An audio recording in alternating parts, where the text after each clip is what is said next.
Magandang araw po sa inyong lahat mga kababayan at welcome back dito po sa PNR at ito nga mga kababayan, lokohan na to ha. Ginago nyo ang batas ng Pilipinas. Yan mga kababayan, patungkol po riyan. Ang ating alamin at bibigyan ng komento ngayong araw na ito. Pero bago pong lahat, kung bago ka pa lang at di ka po nakapag-subscribe sa ating munting channel, please don't forget to subscribe at palike na rin po ng video ito. Maraming salamat po at ito na nga, simulan na po natin to. Sawalaan bayan ko sa magnanakaw na tao.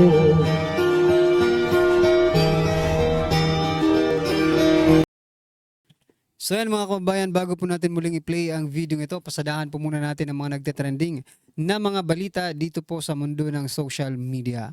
At ito nga mga kababayan, ang sinasabi nating lokohan na to ha. Ginagago ang batas ng Pilipinas. Yan po mga kababayan ang kadalasan na naririnig natin na mga komento ng mga House panel no. Dito po sa impeachment trial ni Vice President Sara Duterte. Kung hindi ginagago ang batas, lokohan na to, no? Yan po ang palagi nating naririnig mga kababayan. Pero ito ang hindi nila naisip, ha? Ito po mga kababayan, Manila Bulletin, 5 hours ago mga kababayan, ngayong araw na ito, June 11 mga kababayan, the House of Representatives, no?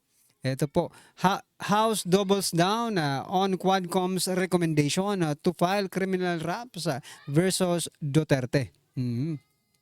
The House of Representatives has doubled down on the Quad Committee recommendation to file appropriate charges against former President Rodrigo Duterte in connection with the extrajudicial killings in his administration's bloody war on drugs. Yan mga kababayan, ha? Kaya ito nasabi ko mga kababayan, mga ano kayo, mga manluloko kayo. Ano bang nilagay natin sa thumbnail natin dito? Ginagago niyo ang batas ng Pilipinas. Di ba? Tapos sasabihin nyo, binababoy niyo ang demokrasya sa Pilipinas natin, no? Yan palagi, ang konstitusyon lagi ang inyong gustong laging sundin. Mga hinayutak pala kayo. Hindi, ito, real talk lang ito mga kababayan at opinion ko lang po ito. Hinayutak kayo. Or hinayupak, parang ganun yan di ba? Bakit ko nasabi yan? Kasi ito mga kababayan, pinadala muna nila si former President Duterte sa ICC bago sila mag-file dito mismo. Ibig sabihin kayo mismo ginagago nyo ang hustisya ng Pilipinas, no? Imbis na kayo maglitis, kaya nyo pala no? Kaya nyo pala mag-file ng charges sa ating former president. Bakit hindi nyo dito linitis? Bakit kailangan papasukin pa ang ICC at dalhin muna doon bago kayo umaksyon? Di ba? Kaya ito talaga, ginagago talaga ang mga Pilipino dito mga kababayan. Huwag yung sabihin kayo mismo ngayon sumusunod kayo sa batas. Quadcom. Bakit nyo, hindi naman sila, well anyway, hindi naman, in fairness sa kanila, hindi naman sila yung gumawa. No?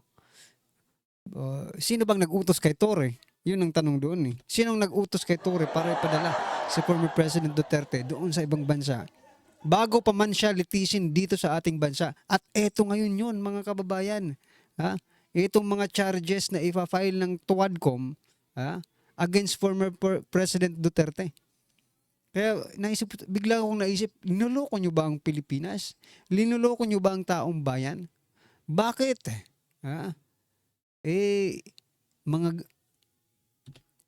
Di ba? Dinala nyo muna sa ibang bansa tapos ngayon yung nalilitisin dito. Mas maigi sana kung naging convicted muna dito si former President Duterte bago nyo pinadala doon sa ibang bansa. Diba? Parang mas, mas katanggap-tanggap pa. Diba? Pero wala ngang kaso dito sa ating bansa Ngayon pa lang kayo magkakaso.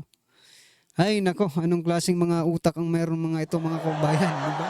Anyway, correct me if I'm wrong kasi ako nagbibigay lang naman ako ng komento based on sa mga nangyayari, di ba? O yung nangyari kasi, pinadala muna nila sa ibang bansa tapos ngayon magpa-file sila ng ang tawag dito, appropriate charges, no? Sinasabi dito recommended by the Quadcom. O, kita nyo na yan? Ewan ko lang kung saan ako siguro ang mali, mga kababayan. Dalawa lang naman yan eh. Tayo ang mali no, sa pagkakaintindi or sila ang mali, mga kababayan. Ha?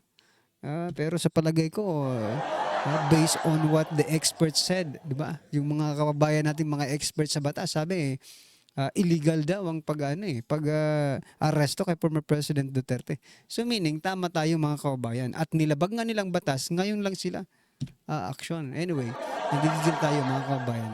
O ito, pasadahan din po natin itong OBP. Sabi dito, OBP receives impeachment court summons for Sara Duterte. Oh, naka-receive na ba daw ang ito masayang masaya po yung House panel House panel of prosecution ng Kamara. Masayang masaya dito sa pagbibigay no. Pagsisend ng summons diyan kay Vice President Sara Duterte. Ano bang mangyayari kung bigyan ka ng summons? Normal lang naman 'yan, di ba? Para maipaliwanag din, para makarespond si Vice President Sara Duterte sa mga aligasyon ninyo. Yan lang naman yan mga kababayan. So what? Ibinalik na po sa kanila, pero binigyan po ng summons si Vice President Sara Duterte. Dahil po ito, parang ayaw talaga tumigil ng kamera no, mga kababayan. Ito, no?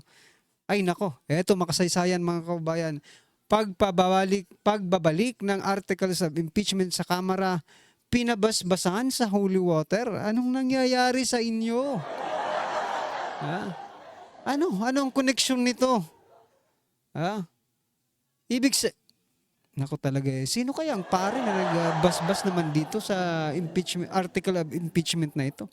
'Di ba? Anong paniniwala hindi. Anong makukuha ng mga Katoliko sa pagbabasbas diyan sa article of impeachment na yan? Sige nga. Di ba? Kauihan na po itong ginagawa ninyo. Di ba? Kauihan na po itong ginagawa ninyo. Pati article of impeachment, babasbasan ng holy water. Kayo mga kababayan, ano po bilang ako, Katoliko ako, pero hindi ako believe sa ginagawa nila. Ikaw, Katoliko ka rin, di ba? Ikaw na nanonood. Kung hindi ka man Katoliko o maging ano man ang yung relihiyon, ano ang masasabi mo dito? Hindi na po ito tama sa paggamit ng relihiyon, mga kababayan. Yan ay opinion ko lang. Hindi ko alam dito sa paring nagbasbas. Baka kasama po ito sa kanilang mga napag-aralan. Pinag-aaralan din yan mga kababayan, di ba? Kasama siguro ito sa kanilang mga napag-aralan. Anyway, ano po inyong masasabi dyan mga kababayan? I-comment nyo na lang. At eto, pasadahan din po natin ito mga kababayan. Estado ng impeachment ni VP Sara ayon sa House Prosecution Panel. Active and alive. Buhay na buhay. Nako.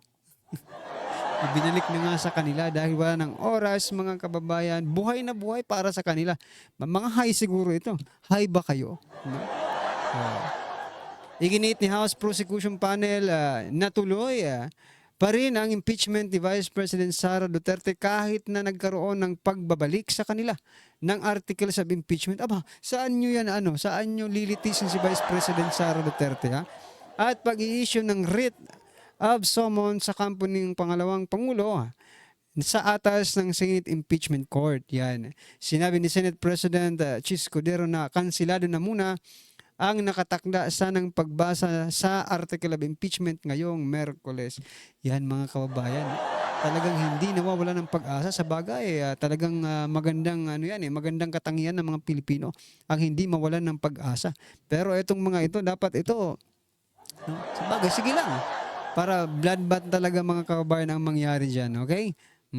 Active na and alive, buhay na buhay po ang impeachment ni Vice President Sara Duterte sa Kamara. Syempre, dyan po yan nagsimula sa inyo. At kapag hindi yan natuloy, nakakahiya yung mga pumirma, di ba? Nakakahiya naman yung mga pumirma pag hindi yan natuloy.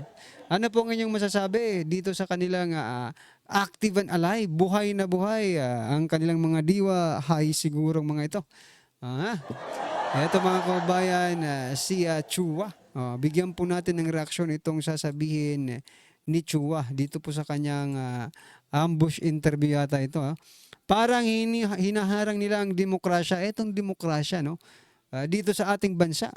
Pahayag ni House Prosecutor Joel Chua. Yung desisyon daw ng Senado ay parang hinaharang ang demokrasya. Okay. Bigyan po natin ito mamaya ng reaction pero ito pakinggan po muna natin. Tatanggapin niyo ba, sir, itong articles of impeachment? Ibabalik sa inyo? Sa ngayon, hindi pa namin napag-uusapan kung ano ang magiging hakbang namin. Pero nalulungkot po kami dahil ito po ay maliwanag na paglabag sa ating saligang batas. O yan mga kaubayan, di ba? Paglabag sa saligang batas. Pero yung ginawa nila kay former President Duterte, hindi man lang sila nagsalita na ito ay labag sa ating batas, mga kaubayan.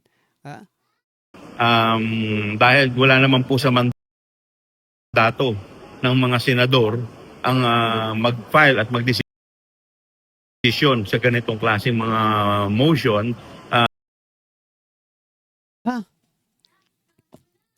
Doon nag-uusap sa Senado pero walang hindi pwedeng pagdesisyonan ng Senado. Sino ang pwedeng magdesisyon dyan? Kayo. Kayong Kamara ang pwedeng magdesisyon. Huwag nyo lang kontrolin ng Senado. Diba? Sino bang maniniwala ba kayo dito kay Chua? Na hindi pwede magdesisyon ang Senado? Doon sa kanilang mga napag-usapan, doon sa Senate, mga kababayan. Nako talaga itong si Chua. In fact, ito po ay gawain dapat ng defense, ng abogado, ng defense. Kaya nga po parang lumalabas po dito sila na rin na nag-aabogado sa ating Vice Presidente. How do you feel about that, sir? Bigyan po natin ng reaksyon yung sinasabi niyang in fact, no, sila na po ang nag-aabogado sa Vice Presidente. Ngayon, mga kababayan, tanungin ko rin si Chua, kanino kayo nag-i-stand? Kanino kayo nag-aabogado ka rin kayo, di ba? Defense, kumbaga. Defense attorney kayo eh. Sino ang dinidepensahan nyo dito? Huwag niyo sabihin yung taong bayan. Hindi kayo maniniwala diyan. Alam namin kung kanino kayo nagtatrabaho at kanino kayo dumedepensa kayo para kanino.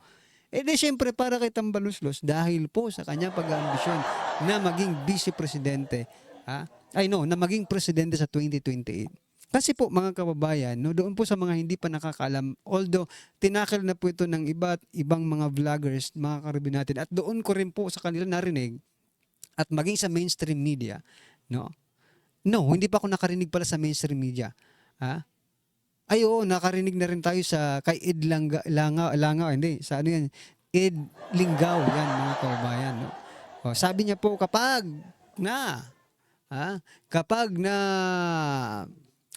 pag na-impeach si Vice President Sara Duterte, mawawala ang kanyang opportunity na makatakbo or maging presidente sa 2028, mga kababayan. That's why, todo-todo po nila. Todo-todo po ang kanilang pagsisikap na ma-impeach si Vice President Duterte, Sara Duterte. Whatever it takes, maging kapalit man ito ang kanilang mga prinsipyo. Maging kapalit man ito ang kaban ng bayan. Nagtatanong ako Okay, ito pakinggan natin, tapusin natin to. Nakakalungkot dahil maliwanag naman po sa rules on impeachment na sila rin mismo ang gumawa na dapat sila ay aakto na impartial o neutral. Pero ngayon po parang hinaharang po nila ang demokrasya. Anong neutral? There is no such neutral dyan sa court of impeachment na yan, mga kaubayan. Ano yan eh? Political court yan. It's not a court of law, mga kaubayan. Di ba? Always yan. No? Kung saan sila papanig. Sa kanilang bias. Di ba?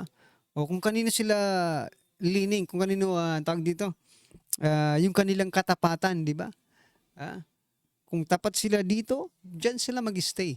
Pero yung iba, tapat dito pero kinontra kasi mali nga ang kanilang ginagawa. Di ba? Ito na lang ang isipin nyo, mga kaubayan. No? Kung may mali po sa ginawa ng mga senador, di sana yung mga Duterte black lang na mga senators, ang bumoto in favor doon sa pagbabalik ng article of impeachment diyan sa Kamara. Pero bakit maging yung, 'di ba? Maging yung mga alyansa ibumoto rin eh. Ibig sabihin, tama nasa tamang daan sila. 'Di ba? Oh, yan mga kabayan, nagigits na natin ngayon, 'di ba? Oh, ano po ang inyong masasabi diyan mga karibin natin? At eto, last po nating pag-uusapan itong si Benny Abante. Sabi niya po dito, why would you remand it? Ha? Are you delaying it? Dapat yan talaga, the impeachment court has been convened. Ang masasabi ko lang dito kay Abante, walang pakialaman ng trabaho. Di ba? Trabaho yun ng Senado. Ha? Total, nung trabaho nyo naman, hindi naman kayo pinakialaman ng Senado. Ha? In fact, hinayaan lang kayong gawin ang mga gusto ninyo. Di ba? Na pagsira kay Vice President Sara Duterte and former President Duterte. Hindi kayo pinakialaman. Di ba? Oh, hindi kayo pinakialaman. Ngayon, makikialam kayo sa trabaho ng Senado. Ang masasabi ko lang, huyo. Huyo. Outgoing na ito eh. Kaya talagang ginagawa na ito ang lahat. Alam nyo, may kapalit eh. Yung pagiging outgoing niya ngayon, may kapalit kasi yung anak niya, yung spokesperson ng Kamara. Kita nyo na? Hanggang ngayon, Abante. Kaya pala hanggang ngayon si Abante, talkative pa rin ngayon, di ba? Kasi pala may kapalit yung kanyang pagsasalita. Ito, opinion lang natin based on what happened, no? Na yung anak niya yung kinuha na spokesperson ng House of Representatives. Oh, di ba? May ano ka may motibo ka, Abante. Anyway, ano pong inyong masasabi dyan mga kababayan? Comment nyo na lang. At eto, pasadahan po natin ng video ito at bigyan po natin ng reaksyon. Eto na po. Bigyan natin ng reaction, opinion itong post ng unofficial Ronald Bato de la Rosa solid supporters 1 hour ago. Kaya sabi niya, Dilima nagwala sa desisyon ng mga senator judges na ibalik Nagwala na pala. sa Kamara ang articles of impeachment. Naniniwala si Leila de Lima na harap-harapan ng niloloko ng Senado ang taong bayan. Wala rin umanong batas na nagsasabi na maaaring ibalik ang articles of impeachment sa mababang kapulungan. Ito ang kanyang exact word. This is not just a setback. It is a stain, mancha, on the Senate, on the law, on the very idea that accountability is still possible in this country. Anong accountability, di ba? May unliquidated confidential funds pa niya ito. Oo nga mga kababayan, no? Dilima is talking about or speaking about accountability. Mga kababayan, may lumabas na balita that Dilima still have unliquidated confidential fund. Yan dapat ang imbestigahan. Total, inimbestigahan nyo naman yung confidential fund ni Vice President Sara Duterte. Bakit, mga kababayan, hindi nyo imbestigahan rin yung unliquidated na confidential fund? No? Malaki-laki rin yun, mga kababayan, ni Dilima. Malay mo, meron pang natira. Hindi makuha ng bayan at magamit sa pang-aayuda ninyo. Di ba? Bakit ayaw nyo magsalita dyan sa kay Dilima?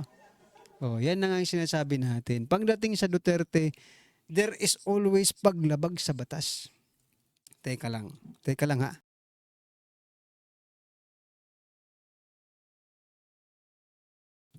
Pagdating sa Duterte, there is always paglabag sa batas. No? Pagdating sa inyo, kahit harap-harapan din ginagago ninyo ang taong bayan. No? Basta sa inyo, ay wala yan. No? Kahit nandyan pa yung ebidensya sa COA, ay hindi pwedeng imbestigahan yan eh. Diba? Wala. Banal to si Dilima. Banal. Kaya nga, mga banal to, alam nyo mga kababayan, bakit? Kaya nga nila pinabasbasan ng holy water yung tag dito, impeachment of article, no? article of impeachment. Yan, nababalik tayo. Article of impeachment ni BP Sara. Kasi mga banal ang mga ito eh.